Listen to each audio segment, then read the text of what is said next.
It's another episode of Spirit of TTV, man. I got Northside Dunn with me. Y'all already know how this go. Coming from South Carolina.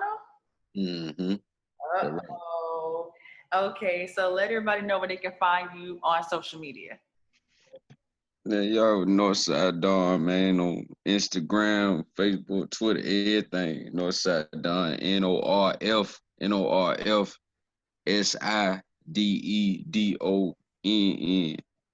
Okay.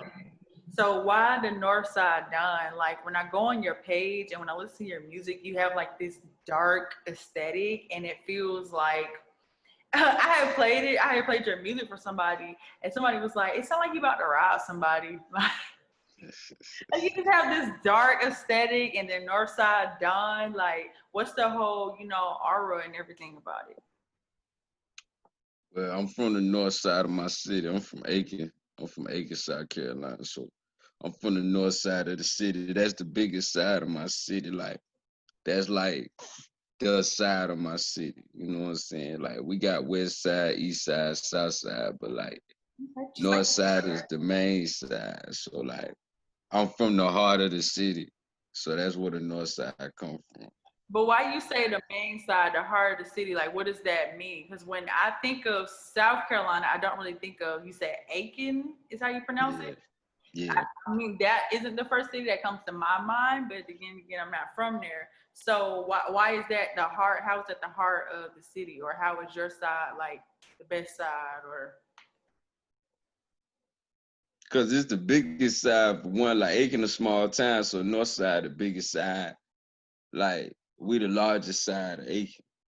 So like we cover most of Aiken when it come down to the side.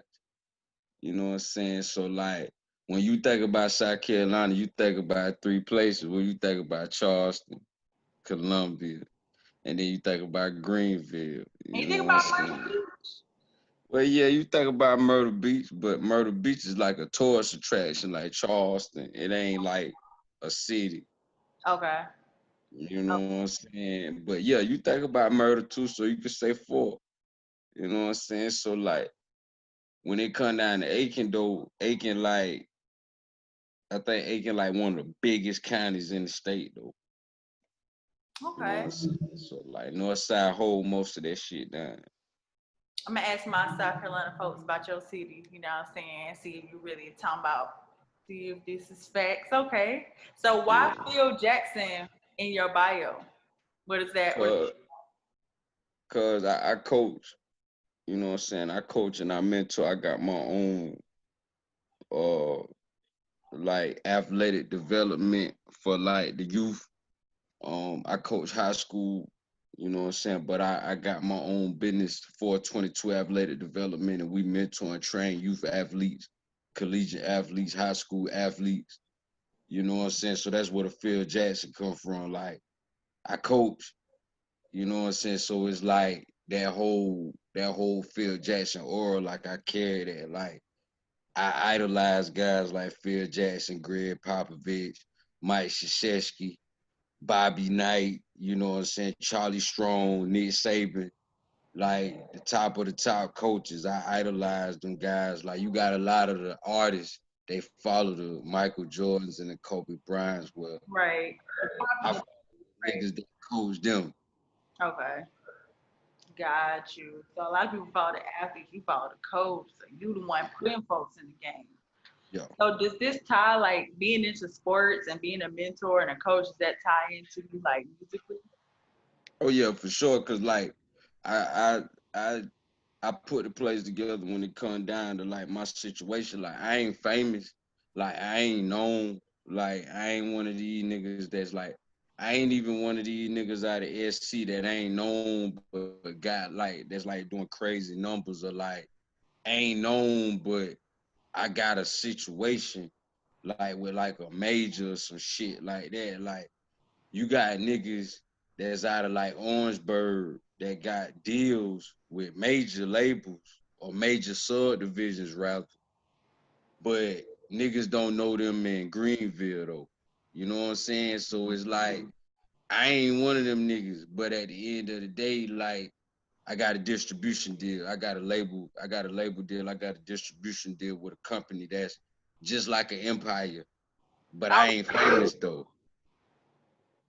You know what I'm saying? So it's like when you tie it all in together, it's like carrot growth. That's what I call it. It's like a carrot that grow in the ground, so you don't see what's under the ground. You just see the little stem that's at the top, so you think it ain't shit compared to what some of these other niggas doing. And then when you pull the carrot out, that motherfucker about this long. You know what I'm saying? So like I don't make the same type of music that's like the thing right now. Like I make more of the Nipsey Hussle, Freddie Gibbs type music. I make the more pain, motivation driven type music, less floss. You know, like you say, it's dark, it's personal, it's a lot of emotions and feelings attached, just a lot of hurt, trauma.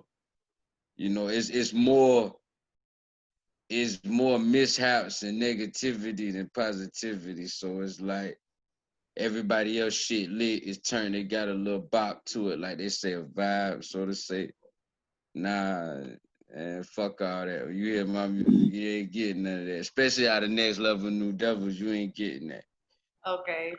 And then why do you use the hashtag New Birth like all over your Instagram and stuff? Cause I've been making music since I was 6 and I'm 25 now, so it's like we starting all the way over again. This the beginning to the new beginning. So it's like I say, I ain't famous. So niggas ain't even heard of the shit I was doing when I was 6 or when I was, you know what I'm saying, in my teenage years. And some of the niggas ain't even heard the shit I done did in my 20s, which I haven't made much music in my 20s. I took like 3 years off to really get some things together and figure out whether I was going to continue to do it or not. You know what I'm saying? So it's like New Birth is like that thing. And then if you know your history, like it was an old group called New Birth. They had this record called Wildflower and Dream Merchant, and like back in the 70s, like the 70s and the 60s, late 60s, 70s. So it's like, you know what I'm saying? Like I'm a old soul, so that whole Marvin. I was surprised when you said 25. I'm like, okay, I at least thought you would be like in your 30s. Nah. I'm almost there though. Almost there. Yeah, you about 5 years away from there. It's all good though. Because I know you signed with Universal Music Group in 2013, and then you ended up getting a distribution deal in 2015. So why did you leave that situation when you were with Universal, and then why did you choose to go with the distribution deal and then start your indie label? Shit, I got dropped. Why'd you get dropped? Because like the guy that signed me, he left the label and like he didn't leave the label. He actually got like bumped up. Like Ingrows is actually the guy that's the CEO of Neiman. I think that's the guy name. That's how you pronounce it. The guy that's the CEO of Empire. He started at Ingrows. He was at Ingrows when I got signed. So he left Ingrows to start Empire and get what you see today. And when he left Ingrows, he signed Kendrick and them, and they did the Section 80 album before Good Kid, Mad City. So like, I came in right after that. So like, the guy that signed me, he came out of Chicago. So that's what 2013. What was coming out of Chicago? You had Keith, Reese, Herbo, like Dirt, that whole Fredro, that whole fucking wave. So like, he was a part of that. That whole first drill, like he was a part of that. So like they was like, yo, when they bought him in, like Keith had did a deal with Interscope. So Interscope is a subdivision of Universal. So he got tied in with Universal just because all the deals, like Dirt did a deal with Def Jam, their subdivision of who? Universal. So it's like Universal brought him in and was like, yo, you good at finding talent. Go find some more talent and sign him. So he found me on Reverb. Like at the time, Reverb Nation was like what SoundCloud ended up being. And I was number one. Like I not just in the state, like I was like number one in the country. And he found me. he hit me up and he signed me. And he signed me to his label at first, and he ended up making a bunch of moves to the point where he put his label to the side, joined Ingrows, got a position at Ingrows, and took us to Ingrows. So when he ended up leaving, he ended up going to a whole different genre and doing pop music. He ended up working with Demi Lovato and doing some more stuff on the pop side of things. So I got lost in the sauce, and they dropped me after my first EP. But did you gain any? Do you feel like you at least gained anything from that experience? Oh yeah, I gained from it. I mean, I dropped on the same day as Royce da 5'9" and DJ Premier when they dropped their first P Round project. I dropped my first EP the same day, December 2nd, 2014. So I gained a lot out of it. I learned the business. Like that was still the era where you could pay BET Jams to get on the video, like get your video on TV and shit. That was still that era of, you know, downloads. Like that was still that era of physical copies being sold. Like they told me in my deal, like if I sold 1,500 digitally, they'll put physical copies in the store. You know what I'm saying? So I gained a lot out of it. And that's one of the reasons why the new birth thing is here now, because after all that shit I went through, we went back to the drawing board when I got my new situation. And it took a while, even after I got my situation, it took damn near like 3-4 years for us to go back to the drawing board after that. Cause I got my new situation in 2015, so I was a free agent for a year after I got dropped. Okay. Because I remember you saying you mostly did music in your childhood, and then I know you were saying like in your 20s you had took a break and you mostly didn't do it. So was it because, so that break or that time when you had to go to the drawing board, was that this period of time when you didn't really do much music kind of after you left Universal? Yeah, like we was doing, like I was managing models and doing social media management and shit. Like I feel like, and I hate to say this because once again it go back to like don't nobody know me, but like 2015, like the way the Lights Global signed Lil Pump when they basically just hit the nigga up, they disguised themselves as a social media company, but in reality they was a record label. That's how I was getting models in 2015, and now you look 5 years later and Is influencers and stuff is a thing now, is a whole thing. every girl in America is a model now. And I started that wave in 2015. Like I was hitting girls up on some shit like, yo, I help you get followers if you know what I'm saying, fuck with us, you know, do some pictures, make some appearances and do this and that. And basically we just put the label name on it, which at the time was No Hype, No Glory, NHNG. Like I was getting models, I was overseeing models. I ain't even gonna say manage. I was overseeing, like I had like 8 models, like, and we was doing more than just modeling. Like I had them doing club events, hosting, all types of different shit, artwork, you know, doing pictures for niggas, artwork, all types of shit, parties, everything. And now that's the wave now. Yeah, it is. It has been. Yeah, You know what definitely. I'm saying? Like that's the way. And we as niggas was doing it too. Like now you see guys doing it. Like go back to 2015, I had my guys on flyers promoting parties in Atlanta, knowing damn well we weren't gonna pull up that night. Not everybody doing that. Yeah. Post a flyer and they know goddamn well they ain't coming to host that event for real. It's just promotion. Right.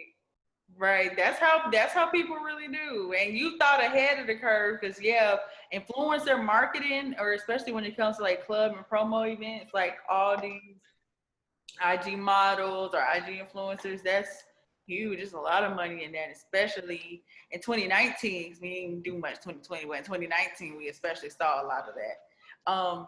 And then when you got to your new level, New Devils, so that's 11 tracks, and I really love the production there. Like I said, it's very dark and it's very like suspenseful, and it's very like you just come in like you coming. You know what I'm saying? You coming with it. So what, who did you really work with for your beats, for one?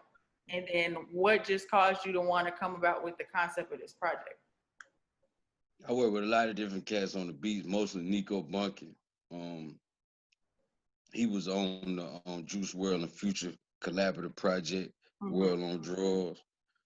I got a chance to work with Young Keo, the dude that did Old Town Road, which his record actually didn't even make the project. You know what I'm saying? I got a chance to work with Haitian. I got a chance to work with a couple different producers. And the concept came on a whim because the last song on the project is Next Level New Devils. That's how the concept came. I did the actual song first. And my partner, that was my social media guy at the time, that was basically doing everything social media. My partner Shakai from Buford. We was riding in the whip one day on the way to the crib. We was just leaving the studio, our studio. I had a studio at the time with one of my partners. And we was smoking, riding. We was just smoking and riding. We had been smoking at the studio, drinking at the studio, but gotta smoke again on the ride. He was like, yo, like, with everything that's going on, like, this record is deeper than just a song. Like, this a whole concept. Like, Next Level New Devils, nigga, this a whole thing. And, we just got to politicking and elaborating on some more. And by the time I pulled up to my parking spot at the apartments, I was sold. I was like, yeah, like, this shit bigger than just a song. Like, my fucked up, like, I ain't get a divorce, but my engagement didn't go through. Like, I tried to kill myself. Like, oh my God. Like I said, from 15 to, you might as well say, like, I say 18, 19. Like, I went through a whole bunch of just straight up, like, turmoil, trials, tribulations, like, bullshit, like, fuck shit. So it was like, Next Level New Devils, yeah, this makes sense right here. This is it right here. Like I gotta go to court on the 11th. I've been on papers for a little bit now. Like, I got caught up in a little situation. I got caught with some work. You know what I'm saying? And I took that shit on the chin. You know what I'm saying? So, like, I had to put some money down with some extravagant lawyers that got it basically like white out. Let's put it that way. They put white out on the shit. You know what I'm saying? No snitching, no nothing. Got bust up in the interrogation room, slapped around and all. No statements written, no recorders, no nothing. You know what I'm saying? The most.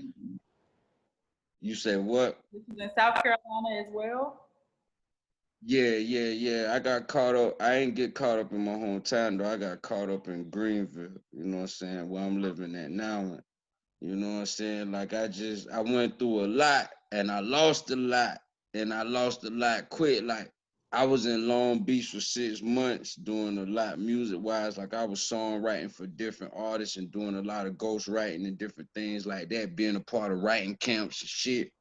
And when I came back with a lot, and it was like I lost all that shit like that.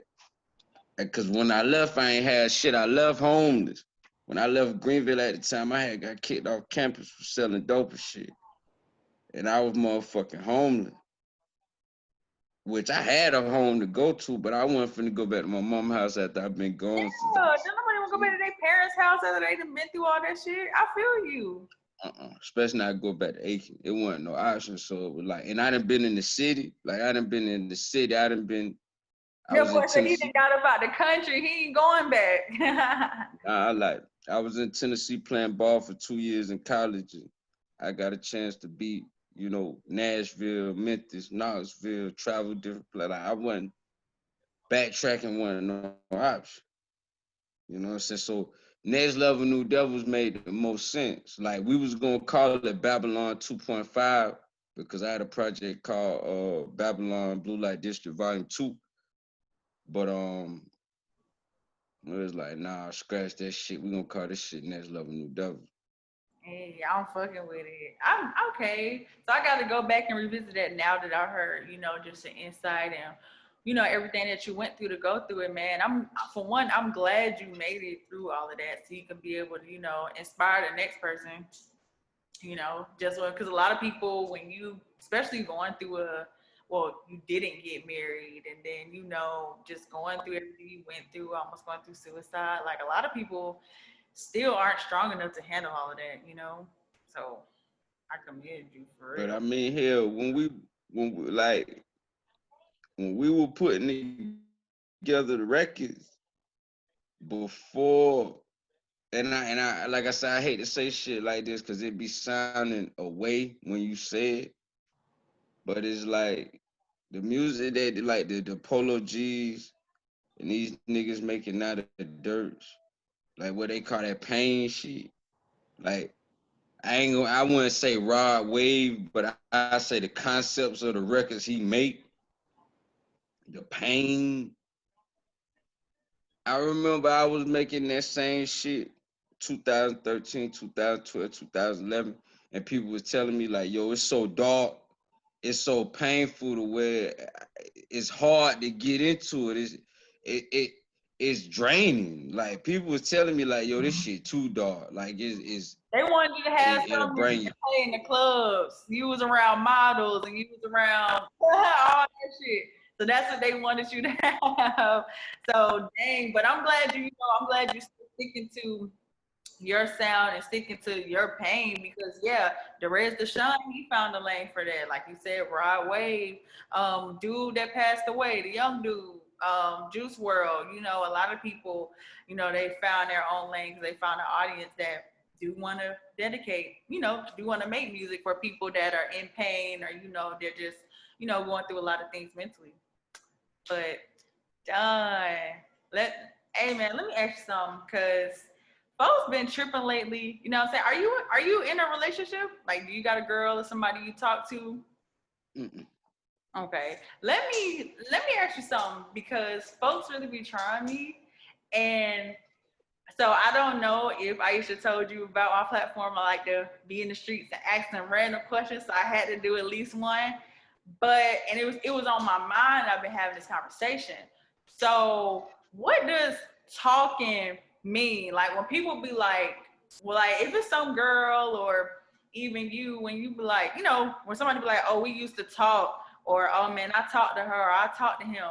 Like, what is talking? Or when you are officially in this type of situation with someone, what is classified that y'all are talking? Help me out. Like he I probably do feel off guard. I feel like talking got levels. Like we can be. I feel like it's two ways of that. Like we can be on one side of talking where we talking and that's just kind of that. Like we may go out on a few dates. We may text all day here and there. You know, we may, have moments meaning where we have some disagreements. So we're leaning towards certain shit, but it's like we may disagree on something and a red flag pop up. So we kind of fall back and peel back our feelings and emotions a little bit. But then you got that talking stage where we talking like we working towards the relationship talking stage where it's like we talking and we on some shit like, look, you know, you ain't got no options talking. And I feel like even on that side, it's like a 1.5 and it's like a 1 and a 1.5 because it's like when you at 1, you may still have an option here and there, but 1.5 is like, no, we ain't got no options. We talking, we building, and we establishing ourselves. It's like if I've been talking to a person and dealing with a person, but we at a point where it's like we could possibly move in it with each other. That 1.5 talking stage, I'm learning about you. Like I done spent some time with you to the point where once we get in a relationship, you probably can move right in because I done been around you to the point where it's damn near like you live with me. You know what I'm saying? So I know what I don't like. Like, I don't mean to go too far, but I know your shit stink. Oh, I need to hear this. You know what I'm saying? Like I know your shit stink. Like I know what it smell like when you walk out the bathroom. I know Oh, you that been you may be. Yeah, like, you know, I mean, I know you like, I know you snore. You know what I'm you saying? can Like, know that if you just hitting somebody though. If y'all ain't talking, you can know all that stuff too. I mean, yeah, of course, but it's like if we just talking and I'm smashing and we just talking, but we ain't on the level, I ain't gonna be in the bathroom with you brushing my teeth while you shit. But if we at that 1.5 level, I'm probably brushing my teeth while you shit. Okay, I get it. I get it. It's like a talking, and then it's like a talking exclusively. Like Yeah. I got you. Like we building, like we finna be in a whole fledged relationship, but we working and learning to that point to where once we get together, it ain't like, oh, I didn't know that about her. Shit, I knew that. So I knew what the fuck I was getting into when the shit went down. You already knew what you was getting into, man. Hey, I appreciate you for real for, telling us just about New Levels, New Devils, New Birth, Aiken, South Carolina, your label, shit. Helping me answer my questions, because I'm dead ass gonna put this on the timeline. Like, nigga, what do y'all consider talking? Like, cause I'm tired of these niggas. But thank you so much. You can let everybody know where to find you on social media, what you got coming up next, what you wanted to check out. Any shout outs? Yeah, Northside Dawn, man. Norf, Norf, because I know some people spell it Nawf. Oh yeah. Nah, I ain't from Atlanta.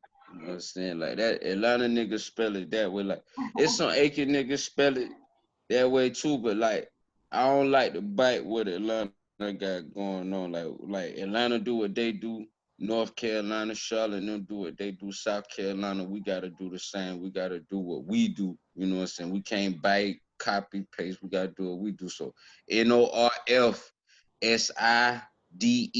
and DONN. Dawn with two N's, because there's a lot of niggas running around here with that Dawn on their name. So make sure it's Dawn with DO and two N's. And like I said, you know what I'm saying? Right now we got the collection coming out for the merchandise for Next Level New Devils. We finna drop free game video as well for the single free game freestyle. We finna drop a visual for that. It's done. Okay. So be looking for it in the meantime. In between time, I could drop it when we get off this interview. Right now, I don't know. We're gonna stay posted for that one. Okay, and I definitely appreciate you, man. Shout out to my girl Aisha for setting this up. Make sure y'all subscribe to TV. Make sure y'all follow me, text me, send me your music. Amen. Appreciate you once again, and we out. Already, baby. Thank you. Thank you.